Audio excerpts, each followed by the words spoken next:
ก่อนได้ไหมดวงใจหยุดเดินก่อนไหมถ้าอ่อนแรงวันไม่อาจมืดมัวแล้วไร้แสงอยากให้เธอแบ่งช่วงชีวิตมาผ่อนคลายให้โอบกอดเธอไว้ด้วยหมู่เมฆไม้และภูเขา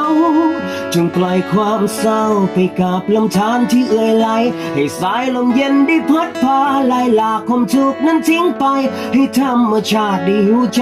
ใบหญ้าเอ็นไว้อยู่เคียงเธอเสียงหมู่นกไพรเป็นเพื่อนคุยเธอถามเรื่องราวที่เก็บไว้ให้เสียงเพลงนี้มันได้พาเธอล่องลอยไป